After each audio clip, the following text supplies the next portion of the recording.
Assalamualaikum warahmatullahi wabarakatuh.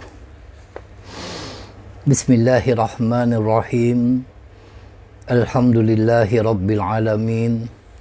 Wassalatu wassalamu ala asyrafil anbiya'i wal mursalin wa ala alihi wa sahbihi ajma'in. Allahumma salli ala sayyidina Muhammad salatan tukhrijuni min zulumatil wahmi wa tukrimuni binuril fahmi wa tudihu lima ashkala hatta yufham innaka anta ta'lamu wa la a'lam innaka anta 'allamul ghuyub subhanaka la ilma lana illa ma 'allamtana innaka antal alimul hakim. Bismillahi ma syaa Allah wa la quwwata illa billah. Masya Allah kullu nikmatin min Allah, Masya Allah al khairu kulluhu biyadillah, Masya Allah al khairuhu biyadillah, la yasrifu su'a illallah. Rabbi syrah li sadri wa yassir li amri wahlul 'uqdatan min lisani yafqahu qawli. Allahumma yassir wa la tu'assir, Rabbi tammim bil khair wa la hawla wa la quwwata illa billahil alimul azim. Amma ba'du. InsyaAllah pada malam ini kita akan menyambung perbahasan ingin ku balas cintamu ya Rasulullah sallallahu alaihi wasallam. Mudah-mudahan dengan perbahasan daripada tajuk yang kita bawa setiap malam pada bulan Sya'ban yang begitu mulia ini, dapatlah kita mengambil sedikit manfaat untuk kita menjadikan diri kita itu di antara umat yang mencintai Sayyidina Rasulullah sallallahu alaihi wasallam.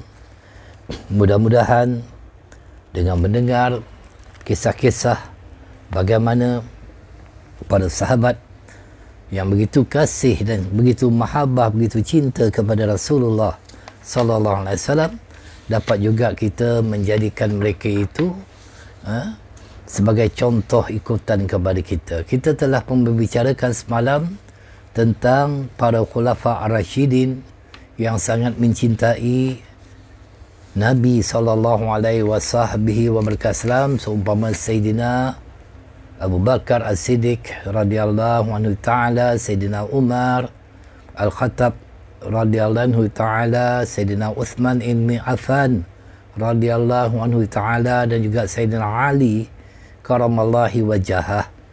Kita masuk kepada kisah para sahabat yang sangat mencintai Nabi sallallahu alaihi wasallam. Salah seorang daripadanya iaitu Abu Lubabah radhiyallahu anhu ta'ala. Para sahabat, mereka itu sanggup bersusah payah menempuh perjalanan yang jauh untuk berperang dengan kelengkapan perang yang sederhana kerana menyahut seruan Rasulullah sallallahu alaihi wasallam dan demi cintakan baginda Nabi sallallahu alaihi wasallam.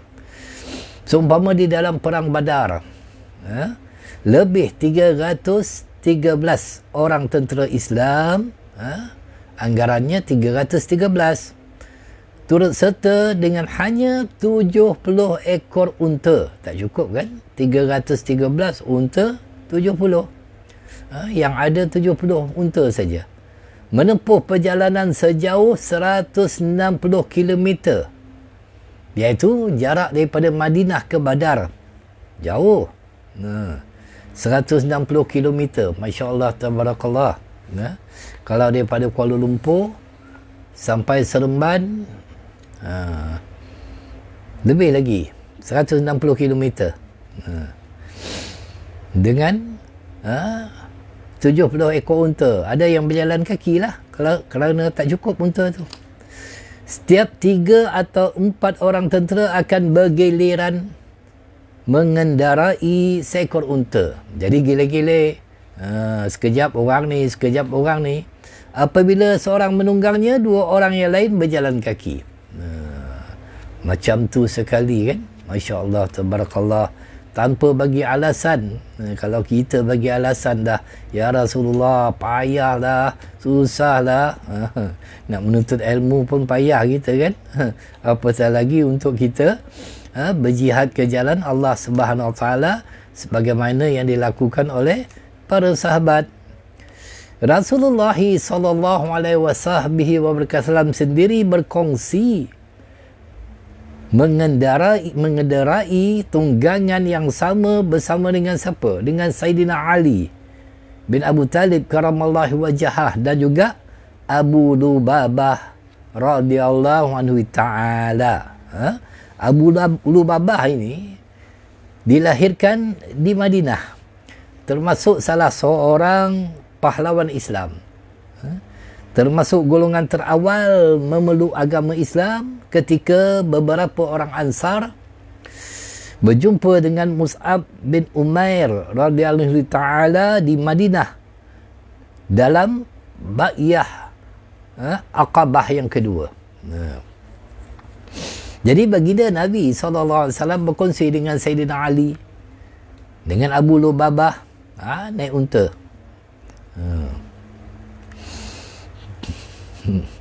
Subhanallah.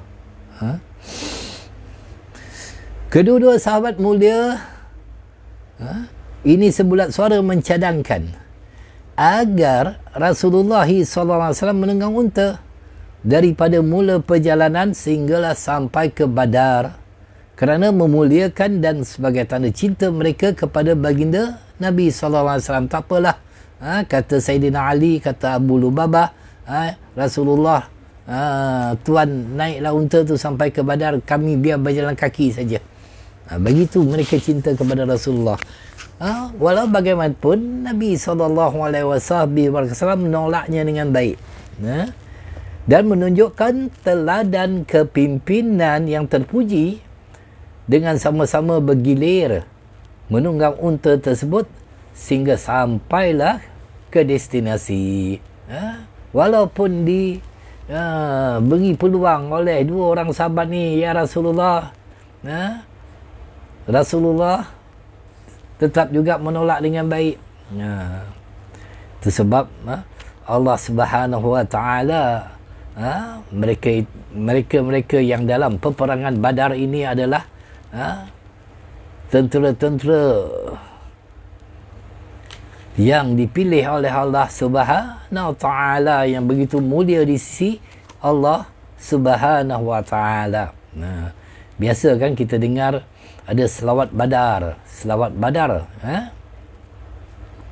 Salatullah salamullah ala taha rasulillah, Salatullah salamullah ala yasin habibillah, Salatullah salamullah ala yasin habibillah, tawassalna bismillah wa bil hadi rasulillah wa kulli mujahidin lillah bi ahlil badri ya Allah, wa kulli mujahidin lillah bi ahlil badri ya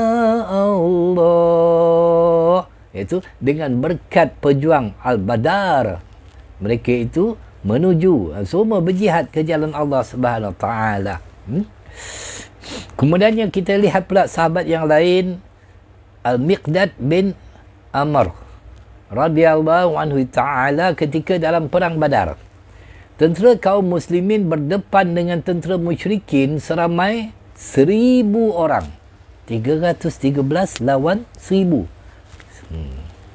Pada saat genting sebegini, mereka memerlukan keyakinan yang tinggi kepada janji syurga yang dikhabarkan oleh baginda Nabi sallallahu alaihi wasallam, kerana Barang siapa yang terkorban, kata Rasulullah, maka mereka itu mati syahid.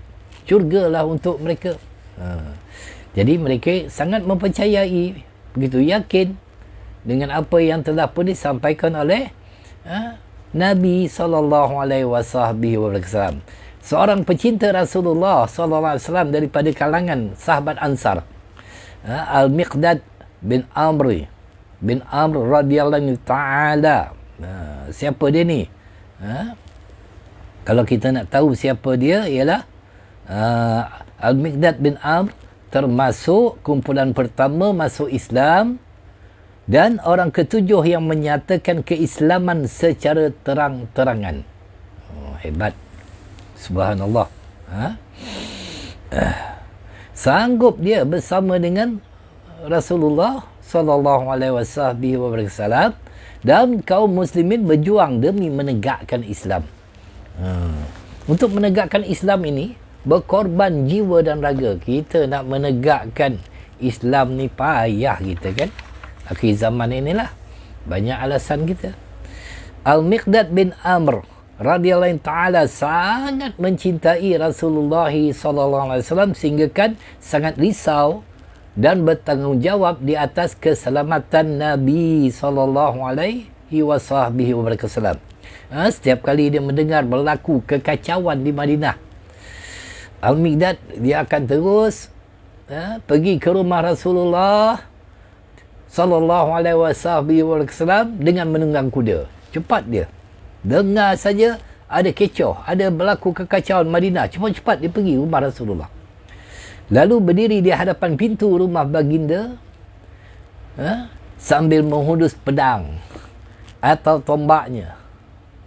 Begitulah prihatinnya dan cintanya kepada Sayyidina Rasulullah sallallahu alaihi wasallam tanpa disuruh.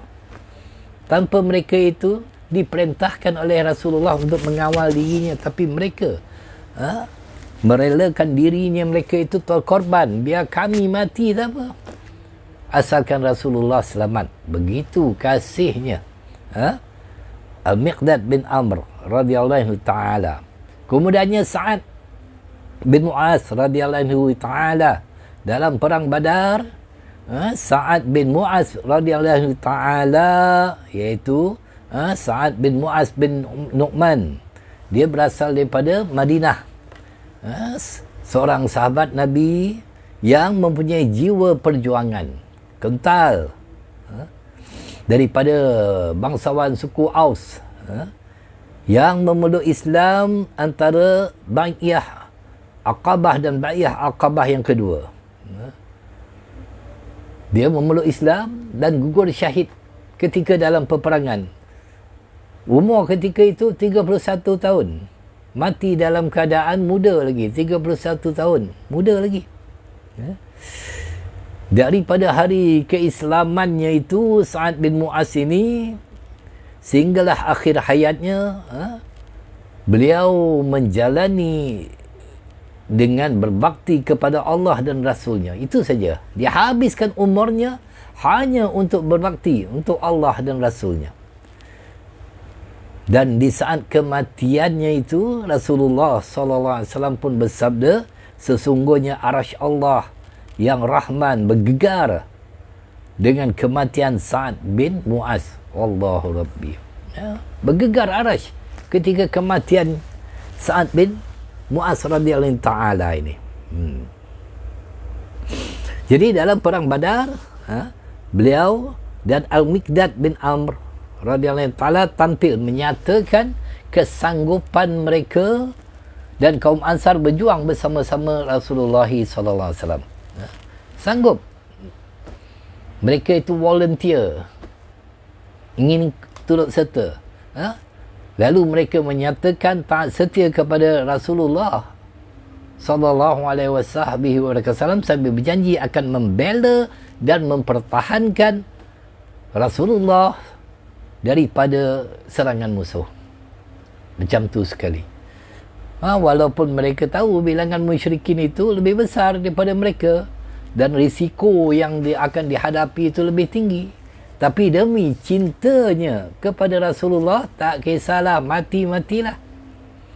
Sanggup mereka. Kemudian sahabat yang lain, Ziyad bin Sakan radhiyallahu ta'ala. Ketika Rasulullah sallallahu alaihi wasallam menghadapi saat-saat kritikal, menghadapi senjata-senjata kaum musyrikin dalam perang Uhud. Kita biasa pergi kan di Bukit Uhud itu. Jadi baginda Nabi sallallahu alaihi wasallam pun berseru, siapa yang sanggup membeli aku dengan dirinya? Siapa yang sanggup? Lalu mendengar seruan itu, Ziyad bin Sakan radhiyallahu ta'ala, Ziyad bin As-Sakan Al-Ansari, nama dia, bapa saudara kepada Asma binti Yazid, salah seorang pahlawan, penunggang kuda yang menjual dirinya untuk Allah dan Rasulnya, sehingga beliau turut gugur di dalam perang Uhud. Keluarga As-Sakan mempunyai sejarah gemilang sebagai kelompok syuhada di medan Uhud. Habis keluarganya semua jadi syuhada, syahid dalam peperangan Uhud. Allah, subhanallah. Jadi apabila Ziyad bin Sakan radhiyallahu ta'ala mendengar seruan Rasulullah sallallahu alaihi wasallam, segera dia tampil menyahut seruan tersebut bersama 5 orang Ansar. Demi cinta yang mendalam kepada baginda Nabi sallallahu alaihi wasallam, seorang demi seorang daripada mereka akhirnya gugur syahid. Dan tinggallah Ziyad seorang saja. Setiap senjata yang ditujukan tentera musuh kepada Rasulullah sallallahu alaihi wasallam dihalang oleh Ziyad dengan batang tubuhnya, sambil tangannya pantas menyerang mereka. Batang tubuh ini menjadi benteng untuk Rasulullah. Subhanallah. Namun akhirnya Ziyad sendiri tidak bermaya kerana sudah terlalu banyak mengalami luka di badan. Dia pun rebah ketika itu dalam keadaan sangat lemah. Rasulullah SAW meminta agar Ziyad didekatkan kepadanya, dan baginda sendiri menjadikan kakinya yang mulia sebagai bantal untuk Ziyad. Jadi Rasulullah menidurkan Ziyad itu dengan menggunakan kakinya. Ziyad akhirnya syahid dengan pipinya berlapikkan kaki Rasulullah SAW yang mulia. Subhanallah. Kalau kita melihat para sahabat mereka itu bila wafat, paling tidaklah ada ke dalam 70 ke 80 bilahan pedang pada tubuh badan mereka.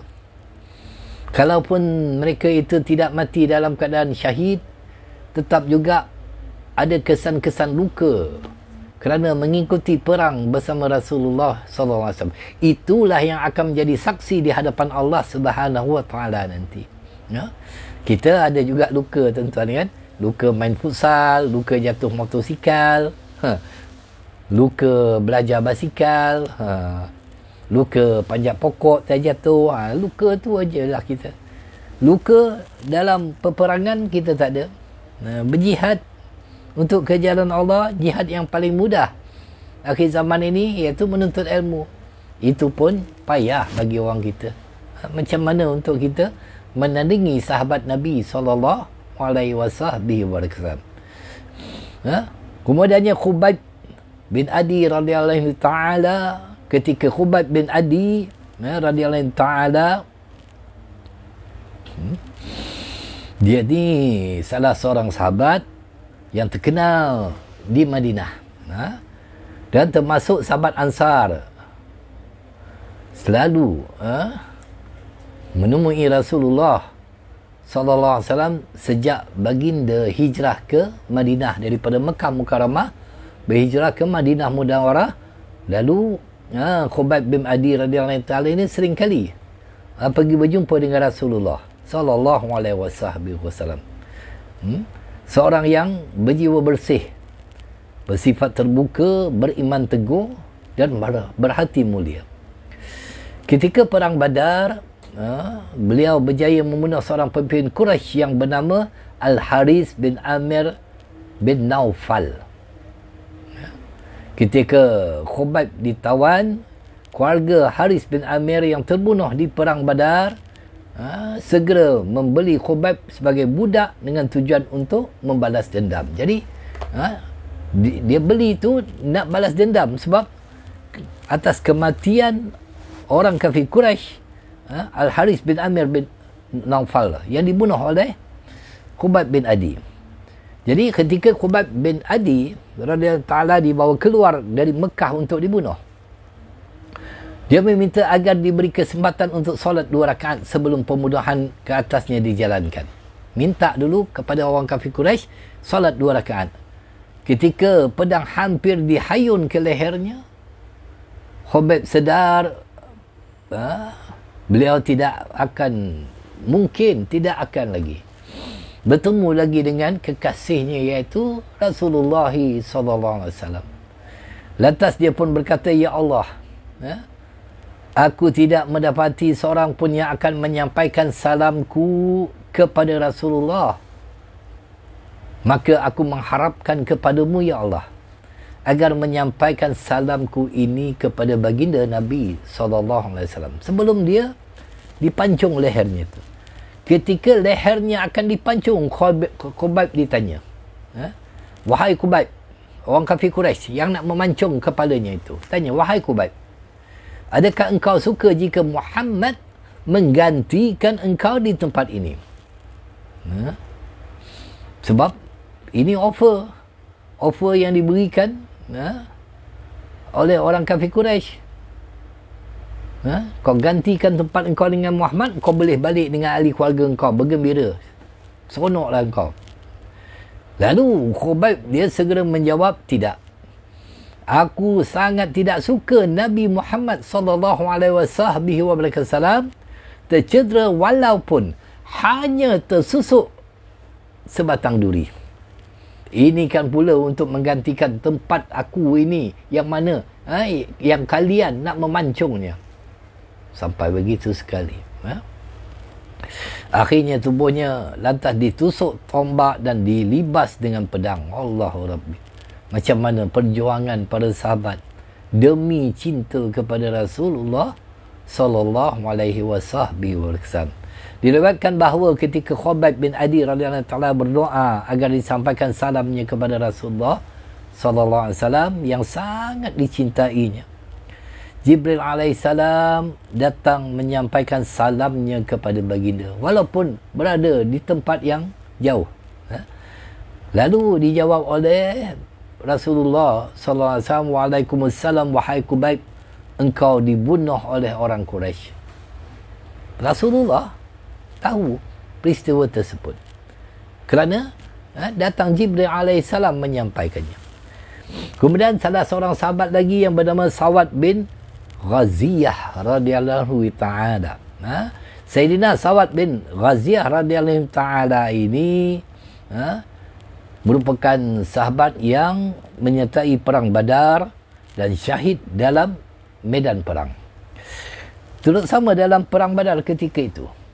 Ketika baginda Nabi sallallahu alaihi wasallam sedang mengatur barisan perang, baginda meminta para pejuang meluruskan barisan seperti meluruskan saf-saf solat. Tengok disiplinnya baginda Nabi sallallahu alaihi wasallam. Dalam peperangan pun saf itu diluruskan. Jaga betul.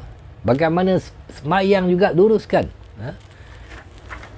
Ketika sampai di tempat Sawad, lalu Rasulullah sallallahu alaihi wasallam melihat kedudukan Sawad sedikit terkeluar daripada barisan yang lurus. Sebagai panglima perang kan Rasulullah kan biasa kalau dalam kawat dicek pembarisan tu, pemeriksaan pembarisan tu ada yang cek. Lalu Rasulullah sallallahu alaihi wasallam lihat Sawad ini terkeluar sedikit, tak lurus dengan orang lain, dan baginda Nabi sallallahu alaihi wasallam memukul perut Sawad itu dengan anak panah sambil berkata, "Istawi ya Sawad." Luruskan barisanmu wahai Sawad. Minta luruskan. Tanpa disangka-sangka, Sawad pun berkata, "Auja'tani ya Rasulullah wa qad ba'athaqallahu bil haqq." Fa'aqidni, engkau telah menyakitiku wahai Rasulullah sallallahu alaihi wasallam, sedangkan sesungguhnya engkau telah dibangkitkan oleh Allah untuk kebenaran, maka berilah kesempatan kepadaku untuk membalas. Tadi kau pukul aku dengan anak panah, sakit aku, jadi aku berhak untuk membalas. Jadi para sahabat semua terkejut lah. Tengok sahabat ni apa hal, tiba-tiba nak balas pula kepada Rasulullah sallallahu alaihi wasallam. Dan mereka itu ada yang berasa marah dengan ucapan sahabat itu. Ini betul tak betul ke ni? Lalu Rasulullah sallallahu alaihi wasallam menenangkan mereka sambil menyerahkan anak panah yang digunakan untuk memukulnya kepada sahabat dan bersabda kepada sahabat tadi itu, "Iqtassa minni ya sawad." Balaslah kepadaku wahai sahabat. Tadi aku pukul engkau, sekarang kau balaslah. Ni anak panah yang pukul engkau, pukul engkau tadi. Sekarang engkau balas balik. Tengok bagaimana adilnya Rasulullah sallallahu alaihi wasallam dengan orang-orang di bawahnya. Ketika menerima anak panah daripada tangan baginda Nabi sallallahu alaihi wasallam yang mulia, sahabat berkata, "Wahai Rasulullah, engkau memukulku di perut yang tidak tertutup kain. Hendaklah engkau singkapkan bajumu juga." Jadi dah balas macam tu lah. Jadi perut aku ini tak ada kain, tak pakai baju. Kau pukul aku dengan anak panah tadi tu sakit. Jadi aku nak balas juga dengan memukul engkau pada perut engkau. Jadi kau buka baju engkau ya Rasulullah. Oh, lagi sahabat-sahabat lain tengok lagi marah kan. Tetapi ditenangkan oleh baginda Nabi sallallahu alaihi wasallam. Lalu Nabi sallallahu alaihi wasallam dengan senang hati dia buka baju dia. Sehingga nampaklah perut baginda Nabi sallallahu alaihi wasallam yang mulia. Rasulullah angkat bajunya itu, nampak. Ketika itu sahabat terus melemparkan anak panah tersebut dan memeluk perut Nabi SAW yang mulia dengan erat sambil menangis dan meminta maaf kepada baginda, yang menyebabkan baginda terkejut dengan perbuatan sahabat. Dia bertanya, "Tadi kau nak pukul aku, tapi tiba-tiba engkau peluk aku, kau cium aku." Lalu Rasulullah pun tanya kepada sahabat, "Ma hamalaka ala hadha ya sahabat?" Apa yang membuatkan kamu buat begini wahai sahabat? Tadi engkau beria sangat nak balas dendam, nak balas pukulan aku, tiba-tiba engkau buat begini. Lalu sahabat pun menjawab, "Ya Rasulullah, wahai Rasulullah, hadara ma tara, fa'aradtu an yakuna akhirul ahdi bika an yumassa jildaka." Engkau telah melihat apa yang berlaku ya Rasulullah. Aku inginkan agar pertemuan terakhirku denganmu, kulitku dapat bersentuh dengan kulitmu. Itu sebab sahabat ini tahu bahawa dia akan syahid, dia akan mati. Jadi untuk kali terakhir dia nak temukan kulitnya dengan kulit Nabi SAW. Allahu Rabbi, hebatnya. Kemudiannya sahabat yang bernama Sa'ad Ibn Rabi' radhiyallahu ta'ala, selepas perang Uhud berakhir, banyak sahabat yang gugur syahid dalam peperangan Uhud kan. Kita mengetahui macam mana Rasulullah pun terluka dan sebagainya. Masya Allah, tabarakallah. Di antara yang terbunuh juga Sayyidina Hamzah, yang pergi ke pemakaman Uhud. Boleh melihat sendirilah. Nabi SAW dalam keadaan dahi baginda yang masih luka berdarah.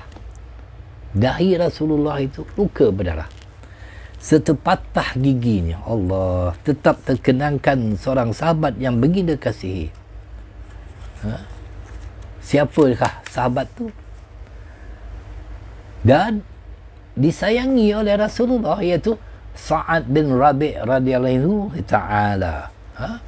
Sa'ad bin Rabi' bin Amr bin Abu Zuhair, termasuk dalam kalangan 12 orang pemimpin Ansar yang terpilih dalam Bai'ah Aqabah kedua, turut serta dalam perang Badar dan perang Uhud. Rasulullah SAW mempersaudarakannya dengan Abdurrahman bin Auf, salah seorang korporat kan, sahabat Nabi Abdurrahman bin Auf. Dalam perang Uhud, Sa'ad bin Rabi' ini menerima 12 tusukan. Allah, 12 tusukan tombak pedang. Syahid dalam perang Uhud pada tahun 3 Hijrah. Lalu baginda ingin tahu apakah Sa'ad masih hidup ataupun syahid. Lalu Nabi mengarahkan sahabat untuk mencari Sa'ad dalam peperangan Uhud ketika itu. Zaid bin Sabit radhiyallahu ta'ala. Zaid bin Sabit ini kita tahu merupakan penulis wahyu Rasulullah sallallahu alaihi wasallam, ulama daripada kalangan sahabat. Rasulullah sallallahu alaihi wasallam pernah bersabda untuk Zaid bin Sabit ini, umatku yang paling menguasai ilmu faraid adalah Zaid bin Sabit, yang wafat di Madinah pada tahun 45 Hijrah. Ketika itu usianya 56 tahun. Dalam riwayat lain yang dikatakan pada tahun 51 Hijrah atau 52 Hijrah. Ada perselisihan di kalangan para ulama kewafatan Zaid bin Sabit ini. Baik. Lalu Zaid bin Sabit radhiyallahu ta'ala menawarkan diri untuk mencari Sa'ad bin Rabi'. Dia akhirnya menemui Sa'ad dalam keadaan luka parah. Tubuhnya terkena 70 luka tusukan tombak. Allah. Tetakan pedang dan lemparan anak panah. Kecederaan yang serius ini akhirnya membawa kepada kematiannya. Ketika menjelang akhir hayatnya, Sa'id ibn Rabi' radhiyallahu ta'ala berkata kepada Zaid bin Sabit radhiyallahu ta'ala, sampaikan salam aku kepada Rasulullah sallallahu alaihi wasallam. Katakanlah kepadanya, sesungguhnya aku dapat menghidu bau syurga yang dijanjikan oleh baginda Nabi sallallahu alaihi wasallam. Katakan juga kepada kaumku Ansar agar mereka jangan khawatir jika telah mengikhlaskan diri kepada Rasulullah, dan sesungguhnya mereka telah berada di hujung perjalanan. Yang diriwayatkan oleh Imam Al-Hakim dan Imam Al-Bahaki. Jadi sebelum wafatnya, Sa'ad bin Rabi' radhiyallahu ta'ala ini telah tercium bau syurga. Subhanallah. Yang dijanjikan oleh Rasulullah bagi setiap syuhada. Kemudiannya Talhah bin Ubaidillah radhiyallahu ta'ala, dalam perang Uhud, Talhah bin Ubaidillah radhiyallahu ta'ala sanggup melindungi dan memagari Rasulullah sallallahu alaihi wasallam daripada ancaman senjata kaum musyrikin dengan mendedahkan batang tubuhnya sendiri kepada bahaya asalkan Rasulullah sallallahu alaihi wasallam selamat. Macam tu sekali Talhah bin Ubaidillah, batang tubuh ni jadi benteng melindungi Rasulullah. Sayyidina Anas radhiyallahu ta'ala menceritakan semasa pertempuran Uhud, memuncak ketika itu tentera Islam bergerak meninggalkan Rasulullah sallallahu alaihi wasallam. Hanya Talhah yang berada di hadapan baginda Nabi sallallahu alaihi wasallam menghadangnya dengan perisai kulit yang dipegangnya. Kita tahu ceritanya kan, ketika itu kaum muslimin hampir mencapai kemenangan, tetapi apabila mereka itu turun daripada bukit dan mengambil senjata-senjata orang-orang kafir Quraisy, maka tentera kafir Quraisy pun mengambil kesempatan naik ke atas bukit, lalu tewaslah. Ini ada beberapa hikmah dalam cerita ini, dan janganlah kita mengatakan bahawa sahabat ini seseorang yang lari daripada peperangan, ataupun kita katakan sahabat ini orang yang cuai dengan Rasulullah sallallahu alaihi wasallam. Tetapi kita melihat pada hikmah cerita ini, kerana kita senantiasa husnuzon dan sentiasa bersangka baik dengan para sahabat Nabi SAW kerana mereka itu disayangi oleh Nabi SAW. Jadi Talhah berada di hadapan Nabi, menghadangnya dengan perisai kulit yang dipegangnya. Dia adalah pemanah paling hebat. Pada hari itu saja 2 atau 3 orang musuh terpanah. Ada orang melintas di hadapan Rasulullah SAW dengan membawa uncang panah. Lalu Rasulullah SAW menyeru dengan sabdanya, cuba kamu hulurkan anak panah itu kepada Talha. Lalu Talha ini kalau memanah pasti kena punya pemanah yang cekap. Sayyidina Anas menyambung ceritanya, Rasulullah SAW terus memerhatikan pergerakan kaum musyrikin, maka berkata Talha, bapa dan ibuku korban untuk Rasulullah. Janganlah Tuan memerhatikan sedemikian, kelak Tuan akan terkena panah pihak Quraisy. Biarlah leherku ini menjadi benteng kepada leher Tuan. Berkata begitu kepada Rasulullah, membentengi Rasulullah SAW. Sayyidina Abu Bakar radhiyallahu ta'ala berkata, pada hari Uhud, peperangan Uhud itu, semua orang tiada di sisi Rasulullah. Tak ada orang lagi dah.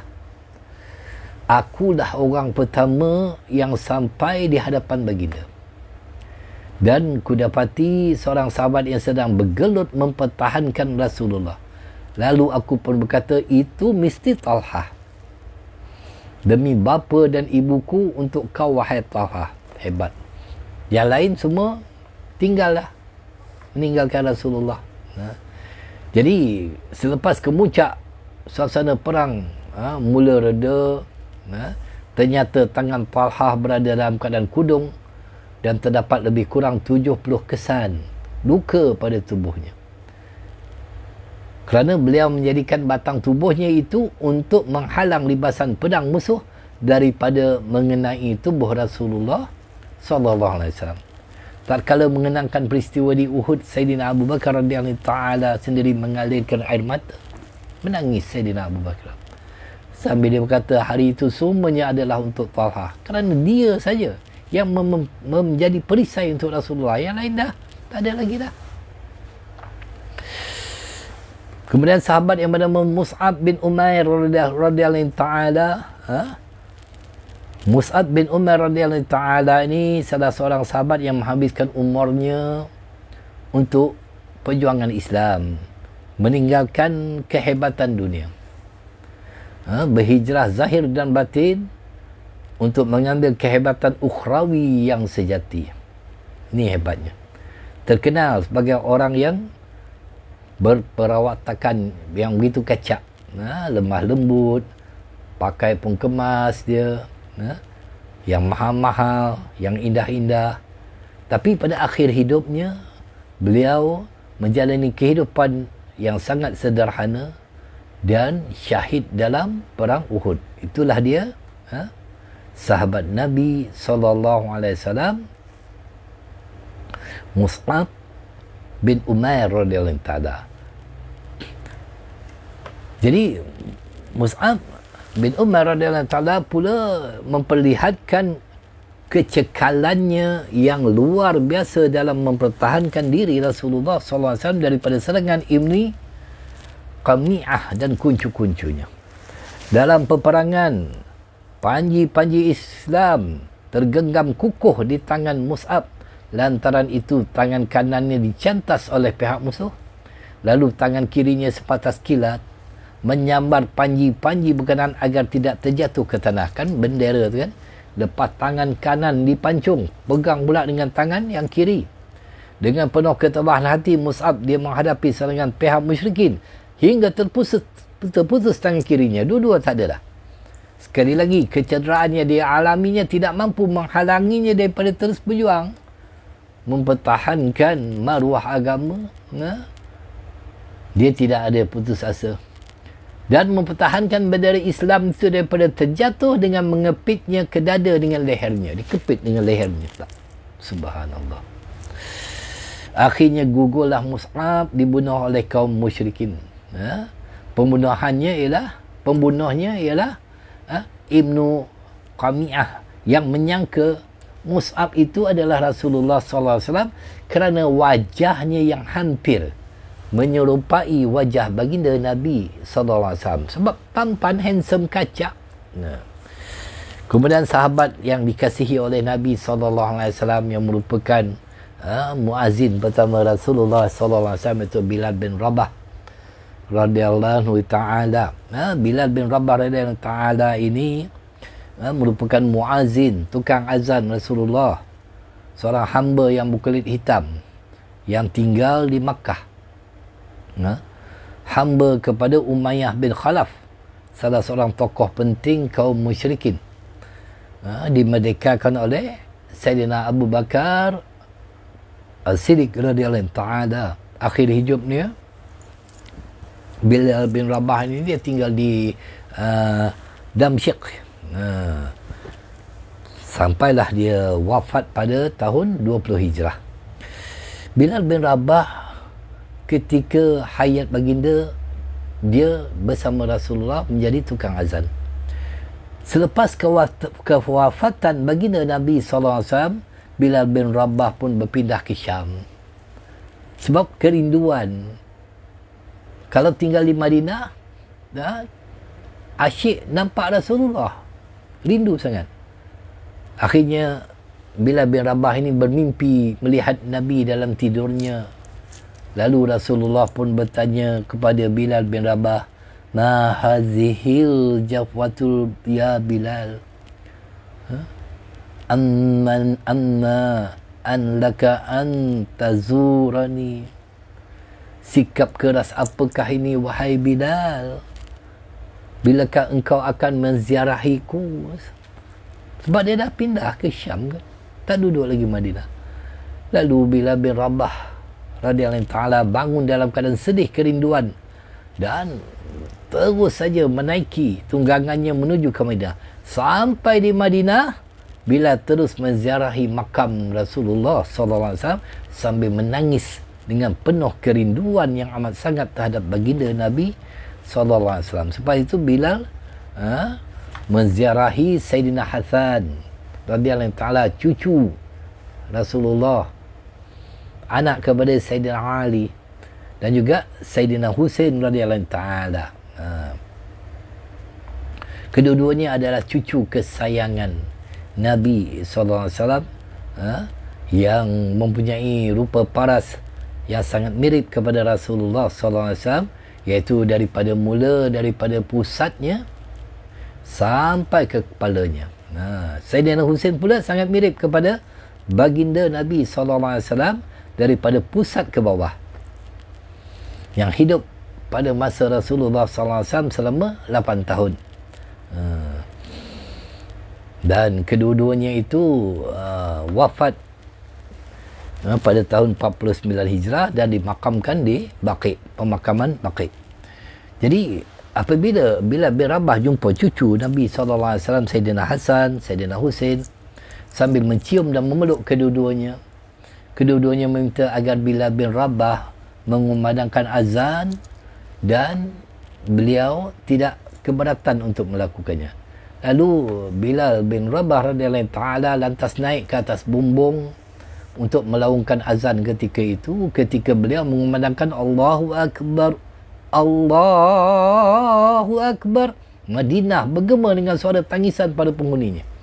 Sebab tak pernah lagi dengar suara Bilal. Orang lain suruh semua dia tak nak. Ini cucu Rasulullah suruh, baru dia nak. Ketika melaungkan Asyhadu an la ilaha illallah, tubuh Bilal bin Rabah ketika itu seakan-akan bergetar. Tapi di saat dia melaungkan Asyhadu anna Muhammadar Rasulullah, bercucuran air mata Bilal bin Rabah mengalir ke pipinya mengenangkan saat-saat bersama Rasulullah sallallahu alaihi wasallam. Dan ketika itu keluarlah gadis-gadis. Dulu gadis-gadis ni dia tak keluar rumah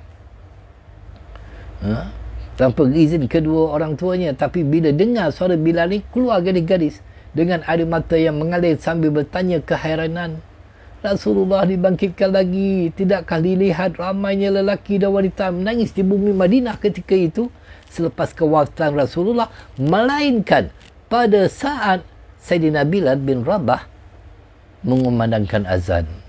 Jadi ketika Sayyidina Bilal bin Rabah radhiyallahu ta'ala hampir meninggal dunia, isterinya merintih. Alangkah sedihnya. Sebab sedih tengok suami hampir kepada kematian. Lalu Bilal bin Rabah berkata, wa tarabahu gadan alqa ahibbata Muhammadan wa hizayahu wa izbah. Alangkah gembiranya, nak mati gembira Bilal bin Rabah, esok aku akan bertemu dengan insan yang paling aku kasihi, iaitu Nabi Muhammad sallallahu alaihi wasallam dan sahabat-sahabatnya. Kita masuk kepada bab yang lain, iaitu kisah sahabat yang begitu ramai lagi pada esok malam. Mudah-mudahan cukuplah pada malam ini sampai kepada kisah Bilal bin Rabah. Ada lagi kisah Sauban radhiyallahu ta'ala, begitu juga dengan Abu Dujana, Abdullah bin Zaid, Abdullah bin Umar, ramai lagi. Kemudiannya sahabiyah, iaitu wanita-wanita di kalangan sahabat Rasulullah SAW. Mudah-mudahan Allah panjangkan umur kita pada besok malam dan dapat kita mengikuti siri ingin kubalas cintamu ya Rasulullah sallallahu alaihi wasallam. Hadza wabillahi taufiq. Assalamualaikum warahmatullahi wabarakatuh.